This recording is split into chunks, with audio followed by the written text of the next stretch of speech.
Hi hello readers, நான் இப்போ உங்களுக்கு யாரை பற்றின இன்ட்ரெஸ்டிங்கான விஷயத்த சொல்ல போகிறேன்னா ஆல்டஸ் ஆஸ்லே பற்றி தான் சொல்ல போகிறேன். ஃபர்ஸ்ட் பாயிண்ட் என்னென்னா, இவரை 7 டைம்ஸ் நாமினேட் பண்ணியிருக்காங்க. எதுக்காகனா நோபல் ப்ரைஸ்க்காக. தேர்ட் பாயிண்ட் என்னென்னா, ஆன்டிகே இவரோட ஒர்க் எதுலேருந்து இவர் எடுத்திருக்காரு அப்படின்னா மார்லோவோட எட்வர்ட் 2 அப்படின்ற ஒர்க்லேருந்து தான் எடுத்திருக்காரு. தேர்ட் பாயிண்ட் என்னென்னா, தோஸ் பேரன் லீவ்ஸ் இவர் எழுதுனது இதுவும் எதுலேருந்து எடுத்திருக்காருனா வேர்ட்ஸத்தோட டேபிள் டர்ன் அப்படின்ற போம்லேருந்து எடுத்திருக்காரு. ஃபோர்த்து பாயிண்ட் என்ன அப்படின்னா, குரோமில்லோ இவர் இதை எதுலேருந்து எடுத்திருக்காருனா ஷேக்ஸ்பியரோட டெம்பஸ்ட்லேருந்து எடுத்திருக்காரு.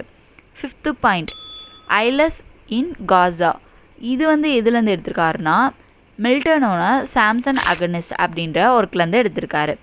Sixth point, after many summer இது நாவல், இவரோட நாவல் இது எதுலேருந்து எடுத்திருக்காருனா தித்தோனஸ் அப்படின்ற ஒர்க்லேருந்து எடுத்திருக்காங்க.